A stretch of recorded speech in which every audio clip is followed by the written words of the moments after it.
ওর পাওনা হলো আমার কাছে কি বলেন তো, শিরক না করা। আমার পাওনাটা কি তার কাছে শাস্তি না দেওয়া। উনি আমাকে শাস্তি দিতে পাবেন না, তবে পদ্ধতি হলো তারটা আগে দিতে হবে। বুঝাতে পারিনি। পদ্ধতি হলো যে তার পাওনাটা আগে তাকে দিতে হবে, তখন তিনি আমারটা দিবেন। তারটাকে যদি আমি পূর্ণ না দিই তখন বলবেন না তুমি আমার সাথে নিমখারামি করেছ, তুমি আমারটা দেওনি, তোমার সাথে আর হলো না আমার। তার নাম হলো শিরক। এদেশের মাটিতে বিশেষ করে রংপুর নীলফামারীতে বেশি শিরক, কথায় কথায় শিরক, কাজে কাজে শিরক। এটা প্রায়ই চট্টগ্রামের মতো। বিভিন্ন সময়ে যেটা আমি আজ করেছি তাতে প্রায়ই চট্টগ্রামের মতো। চট্টগ্রাম, বরিশাল, ফরিদপুর মানে শিরক দিয়ে ঢাকা, পীর দিয়ে চলে। অথচ অনেক মানুষ আহলে হাদিস অধ্যুষিত এলাকা। দিনী বোন শোনেন, আপনি কিভাবে গল্প করলেন আর হ্যাঁ করে হাসতে হাসতে আসলেন আর গেলেন, চলে গেছেন। আমি তো এসেছি কষ্ট করে, আপনি চলে গেলেন কেন বাড়িতে? আমি তো বসেই আছি, আপনার জন্য তো আমি এসেছি, আপনি বাড়ি গেলেন কেন? এক স্বামী মানে স্ত্রীকে যে মানের খায় সে মানের খাওয়াবে, যে মানের পরে সে মানের পড়াবে। 2, 3 কটু কথা বলতে পারবে না। কটু কথা নেই। মারা তো বহু দূরের কথা। তালাক দিবেন কেন? মারবেন কেন? তালাক দিবেন কেন? খালি সামান্য কথাতেই তোকে তালাক দিলাম, তোকে 100 তালাক, তোকে 1000 তালাক, তুই এখনই চলে যা। দুইজন শয়তানকে বোকা, শয়তানে দুইজনকে বোকা বানালছে। শয়তান দুইজনকে কি করেছে? বোকা বানিয়েছে। ও তখন বলছে তুই আমাকে এক্ষুনি তালাক দে, তুই আমাকে এক্ষুনি তালাক দে, তোর থাকবো না বাড়িতে। তখনই বলছে যা, তোকে 1000 দিলাম, তুই যা যা। মানে দুইজনের রাগে আছে, আর রাগ মানুষকে বোকা বানায়। আর তালাক এমন একটা জিনিস, মজাক করে বললেও তালাক হবে, তৎ করে বললেও তালাক হবে, ভালো অবস্থাতে বললেও তালাক হবে, হাইজ অবস্থাতে বললেও তালাক হবে। কয়েকটা জিনিস আছে, জিদ্দহুন না জিদ্দুন, হাজলহুন না জিদ্দুন। তৎ করে বললেও চূড়ান্ত, মজাক করে বললেও চূড়ান্ত। তার একটা হচ্ছে তালাক। তবে এরকম কথা যদি বলে তুই চলে যা, তোকে বাড়িতে রাখবো না, তুই চলে যা, তুই যাস না কেন, তুই এখনই যা, তুই বুঝতে পারিস না তোকে রাখবো না, মায়েরে কি বুঝতে পারিস না, এইগুলো কথাতে তালাক হবে না। তালাক শব্দ মুখে বলতে হবে, তোকে তালাক দিলাম। আর যত নোংরা কথা আছে ঝগড়ার মধ্যে, তুই আমার বাপ, তুই আমার মা, তুই অমুক তমুক, এইসব কোনো কথাতে তালাক হয় না, সব ফালতু কথা। কটু কথা বলবেন না। 4 মুখের উপরে মারবেন না। 5 আপনার স্ত্রী জরুরি প্রয়োজন ছাড়া বাড়ি ত্যাগ করতে পারে না। চাচির বাড়ি, খালার বাড়ি, ফুফুর বাড়ি, নানির বাড়ি, মায়ের বাড়ি, দাদির বাড়ি, কোনো বাড়ি যেতে পারে না জরুরি প্রয়োজন ছাড়া। তার নাম স্বামী, তার নাম পুরুষ, তার নাম স্বামী, তার নাম পুরুষ। কাপুরুষের পরিচয় দিয়ে একটা মূর্খ মানুষ স্বামী হয়ে সংসার নষ্ট করেছে। উপস্থিত দিনী বৈঠকের মুসলিম বোন, আরেকটা হাদিস, আপনার জন্য জান্নাত যত সহজ, পুরুষের জন্য জান্নাত তত সহজ নয়। আপনার জন্য সহজ। 4টা কাজ করলে আপনি জান্নাতে যেতে পারবেন। 1, 5 ওয়াক্ত সালাত। 2, রমজান মাসের রোজা। 3, স্বামীকে মেনে চলা। 4, জেনায় লিপ্ত না হওয়া। মোহর আপনি পাবেন না, বাস কাজীর কাছে যে খোলা করে নেন, পথ খোলা আছে। স্বামী যতই ভালো হোক না কেন, স্ত্রী ইচ্ছা করলে স্বামীর কাছে খোলা তালাক নিতে পারে। সংসার করব না আপনার সাথে, সংসার আমি আপনার সাথে করব না। পথ আছে, আল্লাহর নবী পথ দিয়ে গেছেন, হাদিস বুখারী মুসলিমের। আপনি মাস মাস স্বামীর সাথে কথা না বলে কেমনে থাকেন, চলে কেমনে? কি আপনি আমাকে বুঝাতেন তাহাজ্জুদ পড়া? ওইসব তাহাজ্জুদ লাগবে না, ওইসব 5 ওয়াক্ত সালাত লাগবে না। আপনার স্বামীর মুখ খারাপ হোক, বেঁকা হোক, গালি দেখ, যাই দেখ, আমি পরামর্শ দিচ্ছি আপনি মেনে নেন। যদি শেষ পর্যন্ত নাই হয় তাহলে আপনি এভাবে থাকিয়েন না। 24 ঘন্টার মধ্যে আপনি তার কাছে খোলা তালাক করে নেন। 30 দিন পরে অন্য জায়গাতে বিবাহ বসেন, আর না হলে ছেলেদের সাথে থাকেন, মেয়ের কাছে থাকেন, কোনো সমস্যা নেই। আপনি এভাবে সংসার করিয়েন না। 3 স্বামীকে মেনে চলেন। 4 জেনায় লিপ্ত যদি না হয়, ঘটেও যদি যায় তাকদির বশত, এখন আপনি কান্নাকাটি করেন, এটা আল্লাহর সাথে জড়িত পাপ, নিরাশার কিছু নেই। মরা পর্যন্ত আল্লাহকে বলতে থাকেন। মুসা আলাইহিস সালাম 1 থাপ্পড় দিয়ে মানুষ মেরেছিলেন, বাকি জীবন আল্লাহর কাছে ক্ষমা চেয়েছে। আল্লাহ বলেছেন যে আমি মুসাকে কি করে দিয়েছি, ক্ষমা করে দিয়েছি। আপনি ক্ষমা চান। 4টা কাজ করেন, জান্নাতের সব দরজা খোলা। 1 5 ওয়াক্ত সালাত, 2 রমজান মাসে রোজা, 3 স্বামীকে মেনে চলা, 4 জেনায় লিপ্ত না হওয়া, জান্নাতের সব দরজা খোলা। এইখানে জান্নাতের সব দরজা খোলা কথাটা বলতে গিয়ে আরেকটা কথা বলি, সেটা হলো এই যে এমন একটা কাজ আছে দুনিয়াতে, গরম পানি, এমন একটা কাজ আছে দুনিয়াতে যে সেই দোয়াটা পড়লেও দরজা সব খুলে দেওয়া হয়। সেটা হলো ওজুর পরে যদি আপনি বলেন আশহাদু আল্লা ইলাহা ইল্লাল্লাহু ওয়াহদাহু লা শারীকা লাহু ওয়া আশহাদু আন্না মুহাম্মাদান আবদুহু ওয়া রাসূলুহু, তাহলে আপনার জন্য জান্নাতের সব দরজা খুলে দেওয়া হয়েছে। আল্লাহুম্মা জাল্লি মিনাত তাওয়াবিন ওয়া জাল্লি মিনাল মুতাতাহিরিন, এই দোয়া পড়লে নেকি হবে, কিন্তু জান্নাতের দরজা খোলা হবে না। কোন দোয়া পড়লে খুলে দেওয়া হবে? আশহাদু আল্লা ইলাহা ইল্লাল্লাহু ওয়াহদাহু লা শারীকা লাহু ওয়া আশহাদু আন্না মুহাম্মাদান আবদুহু ওয়া রাসূলুহু। সম্মানিত দ্বীনি বোন, আপনি মনে করছেন যে আব্দুর রাজ্জাক সাহেব আমাদেরকে খুব কষ্ট দিলেন। না, কষ্ট দিনি আপনাকে। আপনার জন্য আমার আরো 2টি কথা। সংসারটা আপনার উপরে নির্ভর করে। মা হলে 4টা জিনিস লাগে, যেটা আমি 30 বছর থেকে বলছি। মা হলে 4টা জিনিস লাগে, যেটা জরুরি। মা মানে এই 4টা লাগবেই। জাবের রাদিয়াল্লাহু তাআলা আনহু, আল্লাহর নবী সবাই মিলে যুদ্ধ করে আসছেন, এখন মদিনায় ঢুকবেন। তা আল্লাহ রাসূল বলছেন এই সবাই এখানে থাকো, আমরা সকালে ঢুকব। তো জাবের বলছেন আল্লাহর নবী আমি নতুন বিবাহ করেছি, আমাকে বাড়ি যেতে দেন। তখন আল্লাহ রাসূল বললেন যে তুমি কুমারী মেয়ে বিবাহ করেছ না তালাক প্রাপ্তা মেয়ে বিবাহ করেছ? তো জাবের বললেন যে আমি তালাক প্রাপ্তা মেয়ে বিবাহ করেছি। তো আল্লাহ রাসূল বললেন তুমি এটা কেন করলে, কুমারী মেয়ে বিবাহ করলে না? তখন জাবের রাদিয়াল্লাহু তাআলা বলছেন আল্লাহর নবী আমার আব্বা উহুদের যুদ্ধে শহীদ হয়েছেন, আমার 9 জন মেয়ে রেখে আমার 9 জন বোন আছে। আল্লাহ নবী শোনেন, আমার আব্বা উহুদের যুদ্ধে শহীদ হয়েছেন, 9 জন মেয়ে রেখে আমার 9 জন বোন আছে। আক্রাহু আন আতাজাওয়াজা মিসলাহুন্না, আমার বোনদের সমবয়সের মেয়েকে আমি বিবাহ করা পছন্দ করিনি 4টা কারণে। আমার বোনদের মতো কম বয়সের কম বুদ্ধির মেয়েকে বিবাহ করা পছন্দ করিনি 4টা কারণে। আল্লাহর নবী 1 লিতুয়াল্লিমাহুন্না, আমি বেশি বয়সের বুদ্ধিমতী মেয়েকে সংসার সম্পর্কে বুঝে এরকম মেয়েকে বিবাহ করেছি 4টা কারণে। 1 আমার বোনদেরকে বিদ্যা শিখিয়ে দিবে। 2 বলে তুয়াদ্দেবাহুন্না, আমার বোনদেরকে শিষ্টাচার শিখিয়ে দিবে। 3 বলে তুরাজ্জেলাহুন্না, আমার বোনদের মাথার চুল চিরুনি করে সাজগোজ করে রাখবে। 4 বলে তাকুমা আলাইহিন্না, আমার বোনদের উপরে পাহারা দিবে। উপস্থিত বৈঠকের মুসলিম বোন মুখস্থ থাকবে। এই ছেলে তুমি মুখস্থ করো, তোমার মাকে বলে দিও। 1 বিদ্যে, 2 শিষ্টাচার, 3 যত্ন করে রাখতে হবে ছেলে মেয়েকে। যত্ন করে রাখতে হবে ছেলে মেয়েকে। কে রাখবে? মা।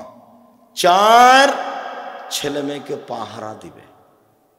এবার বলি তোমাকে 2টা কথা, তোমার মাকে বলি। তোমার মা যদি এখানে থেকে থাকে, তোমার মা কি বলতে পারে শিষ্টাচার কি জিনিস? তুমি কি বলতে পারো শিষ্টাচার কি জিনিস? তোমার বাপ যদি এখানে থাকে, তোমার বাপ বলতে পারে শিষ্টাচার কি জিনিস। তোমরা কি মনে করো মানুষে বলে ঘোড়ার ডিম, তো শিষ্টাচার ঘোড়ার ডিম, এটা কি মনে করো? চলো দু একটা বলি তোমাকে, তোমার আব্বা যদি থাকে তাহলে আপনাকে আমি অনুরোধ করছি আপনি শোনেন, তোমার মাকেও বলছি তোমার মা যেন একটু ভালো করে শোনে শিষ্টাচার কি জিনিস। শিষ্টাচার, আল্লাহর নবী বলছেন সব নবীর একটা বৈশিষ্ট্য ছিল, 10টা বৈশিষ্ট্য ছিল সব নবীর। ওটা ছিল খাসলাত, ওটা ছিল অভ্যাস, ওটা ছিল শিষ্টাচার। তার একটা শিষ্টাচার হলো কাসলাজ পরে নখ কেটে ফেলা, নখ কেটে ফেলতে হবে, এটা হলো একটা শিষ্টাচার। ছেলে মেয়ে সবার, আপনার স্ত্রীর, তো আপনার মেয়ের, তোমার বোনের এখন নখটা বড় আছে, নখে নেইল পালিশ আছে। ইহুদি খ্রিস্টানদের পতিতালয়ের মেয়েদের বৈশিষ্ট্য হচ্ছে নখে নেইল পালিশ দেওয়া। ইহুদি খ্রিস্টানদের পতিতালয়ের মেয়েদের বৈশিষ্ট্য হচ্ছে নখে নেইল পালিশ দেওয়া, নখ বড় রাখা। ইহুদি খ্রিস্টানদের পতিতালয়ের মেয়েদের বৈশিষ্ট্য হচ্ছে নখ বড় রাখা, নখে নেইল পালিশ দেওয়া। বলো তো শিষ্টাচার কাকে বলে? তোমার মা কি শিষ্টাচার জানে? তোমার বাপ কি শিষ্টাচার জানে?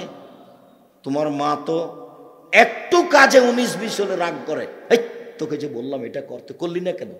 তো তোমার মা কি একবার বলে দাঁত ভেঙে দেবো একবারে, নখ কাট, আগে নখ কাট, নেইল পালিশ দিয়েছিস কেন, মেহেদি দিবি? আল্লাহ নবী বলেছেন মহিলারা হাতে তো মেহেদি দিবে, দিবে পায়েও দিবে, দিতেই হবে। মহিলারা মেহেদি লাগাতে বাধ্য, বাধ্য দিতেই হবে। আর পুরুষের দেওয়া অপরাধ। শিষ্টাচার কি জিনিস?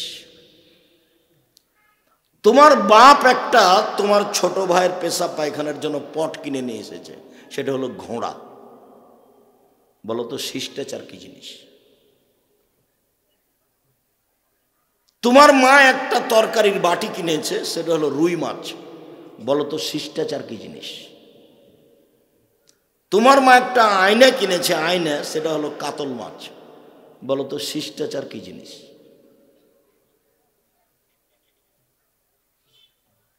শিষ্টাচার কি জিনিস? তোমার চোখের সামনে তোমার মায়ের সামনে তোমার ছোট ভাই বাম হাতে গিলাস ধরে পানি খাচ্ছে। বলো শিষ্টাচার কি জিনিস? শিষ্টাচার কাকে বলে? ডান পায়ের জুতা আগে পরতে হবে, তার নাম শিষ্টাচার। বাম পায়ের জুতা খোলার সময় আগে খুলতে হবে, তার নাম শিষ্টাচার। মসজিদে ঢুকলে আগে ডান পা ঢোকাতে হবে, তার নাম হলো শিষ্টাচার। পায়খানা পেশাব পায়খানা গেলে দোয়া পড়ে ঢুকতে হবে, তার নাম শিষ্টাচার। বের হওয়ার সময় দোয়া পড়ে বের হতে হবে, তার নাম শিষ্টাচার। ডান কাতে শুইতে হবে দোয়া পড়ে, তার নাম শিষ্টাচার। উঠার সময় এ দোয়া পড়তে হবে, তার নাম শিষ্টাচার। সন্ধ্যার সময় বাচ্চাকে ছাদের উপরে নিয়ে যাওয়া হবে না, তার নাম শিষ্টাচার। উঠানে আগিনাকে দুধের বাচ্চাকে নিয়ে যাওয়া হবে না, নইলে শয়তান ধরবে। রাতে বাচ্চা কান্নাকাটি করবে, চিল্লাচিল্লি করবে, তার নাম শিষ্টাচার। দরজা বন্ধ করার সময় তো তোমার মা বিসমিল্লাহ বলবে, তার নাম শিষ্টাচার। লাইটটা যখন অফ করবে তখন তোমার মা বিসমিল্লাহ বলবে, তার নাম শিষ্টাচার। খাদ্যের পাতিল, তরকার পাতিল, সব পাতিল যখন ঢাকবে তখন তোমার মা বিসমিল্লাহ বলবে, তার নাম শিষ্টাচার। শিষ্টাচার কি জিনিস? শিষ্টাচার কাকে বলে? তোমার বাপ মা কি শিষ্টাচার বুঝে? 14 বার মাস্টার ডিগ্রি পাস করলেও শিষ্টাচার ভিন্ন জিনিস। যে ধর্মে 1 গ্লাস পানি পান করলে 5টা শিষ্টাচার লাগে, সেই ধর্ম পীর দিয়ে চলে? তোমার বাপকে জিজ্ঞাসা করো, আব্বা আপনি যে হেডমাস্টার, আপনি যে আপনার অধীনে যে এই যে স্কুলে আপনার শহীদ মিনার তৈরি করেছেন, আব্বা এটা দিয়ে যারা মারা গেছে ওদের কি হতে পারে? দেখি তোমার আব্বা কি বলে, বলেন তো আব্বা এটা দিয়ে কি হতে পারে? বলছে যে কবরে ফুল চাপিয়ে কবরকে সিক্ত করলো, আর চাঁপায় নামাজের ভাষাতে কবরে ওকে মায়ের লেথড়িয়ে একাকার করে দিল, সেটা আর কেউ বুঝে না। বলছে উপর থেকে করলো, সিক্ত করলো। মানে 14 গোষ্ঠী সব মূর্খ, আন্ধা পড়াতায়। 71 সাল থেকে নিয়ে এখন পর্যন্ত এসে কোনো শিক্ষিত মানুষ শিক্ষামন্ত্রী হয়েছে আমার জানা নেই। আমি ঠাকুরের কি নিন্দা করলাম? যে সিলেটে যে 5,000 কোটি টাকার মামলা হলো, আমি ঠাকুরের মান সম্মানের হানি করেছি। অবাক কথা, ঠাকুর বলছে ও কালিমা তোমার আকাশ, ও কালিমা তোমার বাতাস। তখন আমি বলেছি তোর বাপের আকাশ। আমি তো আর কালিমার আকাশ এটা মেনে নিতে পারি না। সবাই দেশবাসী মেনে নিতে পারে? সারা পুরো বাঙালিতে, বাংলাদেশে একজন মহিলা পুরুষ যদি কেউ না থাকে, আমি আব্দুর রাজ্জাক বিন ইউসুফ আছি। এই স্লোগান ঠাকুরের আমি মানি না। ঠাকুর যতবার বলেছে ও কালিমা তোমার আকাশ, ওমা তোমার আকাশ তোমার বাতাস, ততবার ঠাকুর বলছে ও কালিমা তোমার আকাশ, ও কালিমা তোমার বাতাস। এটা আমি মেনে নিতে পারি না, এটা অসম্ভব হতে পারে না। আল্লাহ নবী আফসোস করে বলেছেন পৃথিবীর মানুষ শুনে রেখো। আল্লাহ নবী দুঃখ করে বলেছেন পৃথিবীর মানুষ শুনে রেখো, আমার উম্মত ইহুদি খ্রিস্টানদের সাথে মিশে যাবে। ডান হাতের বিঘত যেমন বাম হাতের সমান সমান সমান মিশে যাবে। পৃথিবীর মানুষ শুনে রেখো, আমার উম্মত ইহুদি খ্রিস্টানদের সাথে মিশে যাবে চাল চলনে, কৃষ্টি কালচারে, পোশাক আশাকে, নিয়ম কানুনে, খাতা কলমে, স্কুল কলেজে, চলাফেরাতে, গাড়ি ছাকড়াতে, রাস্তাঘাটে, সব কিছুতে মিলে যাবে তাদের সাথে। ডান পায়ের জুতা যেমন বাম পায়ের সমান সমান সমান মিলে যাবে। এইভাবে বলতে বলতে ভাষাগত নিচে নামতে লাগলেন। নিচে নামতে নামতে বলছেন পৃথিবীর মানুষ শুনে রেখো, ইহুদি খ্রিস্টান যদি মায়ের সাথে জেনা করে থাকে, আমার উম্মত মায়ের সাথেও জেনা করবে। বলো দেখি, তোমার মা যেখানে বসে আছে, তোমার বোনও সেখানে আছে, স্কিন পায়জামা পরে আছে এখন, বলো এটা কার? তুমি এখন মাথা থেকে কাপড় সরাও, তোমার মাথার চুল ওপরে আছে, নিচের দিক চাঁচা আছে, বলো এটা কার? তোমার গায়ে একটা গেঞ্জি আছে, পিছনে 10 লেখা আছে, বিশাল 10, যাকে দেখতে দেখতে না আমার শেষে কার্টন আছে, বলো দেখি এটা কি? কার্টুন তোমাদের কোনো প্রতিক্রিয়া করে না। তোমার বাপ তোমার ছোট বোনের জন্য পুতুল কিনে নিয়ে এসে ঘর ভর্তি করে রেখেছে। তোমার বাপকে আর তোমার মাকে আমি আব্দুর রাজ্জাক বিন ইউসুফ যদি মূর্খ প্রমাণ করতে না পারি, জাতির সামনে বক্তব্য দেব না। তোমার বাপকে আজকেই সিদ্ধান্ত পরিবর্তন করতে হবে। বুকে হাত বেঁধে আহলে হাদিস হওয়া যায় না। 24 ঘন্টার মধ্যে যৌতুক ফেরত দিতে হবে, তার নাম আহলে হাদিস। সন্ধ্যা হতে হতে বোন কেটে জমি ভাগ করে দিতে হবে, তার নাম আহলে হাদিস। বাড়িতে যত ছবি মূর্তি আছে, সেটা আয়না হোক, সেটা পুতুল হোক, সেটা স্বর্ণের হোক, যদি যত বেশি দামি হবে, তত একবারে মনটা মেজাজটা খারাপ করে ভাঙতে হবে, তার নাম আহলে হাদিস। অ্যালবামের ছত্তি মূর্তি তোমার দাদির আছে, তোমার বাপ অশিক্ষিত মানুষ, তোমার দাদির ছবি সুন্দর করে সাজিয়েছে, তোমার বাপ কুশিক্ষিত মানুষ। তোমার বাপের উচিত ছিল দাদিকে কবর দিয়ে এসে পাসপোর্ট সাইজের তোমার দাদির যে ছবিটা ছিল ওটাকে ছিঁড়ে ফেলে দিয়ে, সবাই যখন চলে গেছে তখন কবরের পাশে গিয়ে হাত তুলে বলতো তোমার আব্বা, আব্বা আল্লাহ আমার মাকে ক্ষমা করে দাও। আমার মা মানুষ, কোনো দোষ ত্রুটি থাকতেই পারে, ভুল ত্রুটি থাকতেই পারে, আমি তার ছেলে হিসাবে বলছি আল্লাহ তুমি আমার মাকে ক্ষমা করো। কিছুই যদি তোমার বাপ না জানে, এই কথাটাই যদি অন্তর থেকে মন খুলে কাঁদতে কাঁদতে বলে, আল্লাহ মাফ করবেন ইনশাআল্লাহ। আর একটা পথ আছে তোমার আব্বার জন্য, সেটা হলো তোমার আব্বা যেটুক পারবে সেটুকু দান করবে। একটা লোক বলছে আল্লাহ নবীকে, আল্লাহ নবী আমার আব্বা মারা গেছেন, টাকা পয়সা রেখে গেছেন, তিনি কোনো উপদেশ দিয়ে যাননি, আমি যদি আমার আব্বার নামে দান করি, হালি কফের আনহ সেয়াত, তাহলে এ দান কি আমার বাপের পাপকে মিটিয়ে দিবে? তাহলে না, হ্যাঁ, হাদিস তো বুখারী মুসলিম। ছেলেটা এসে বলেনি যে আমার আব্বার ছোট পাপ বড় পাপ, এ কথা বলেননি। বলেছেন যে আমার আব্বার পাপ কি মিটবে আমি যদি দান করি? তখন আল্লাহ রসুল বলেন হ্যাঁ, তার মানে দান করলে তোমার আব্বার, তোমার দাদির, তোমার আব্বা যদি দান করে তাহলে তোমার দাদির বড় পাপও মিটে যাবে, ছোট পাপও মিটে যাবে।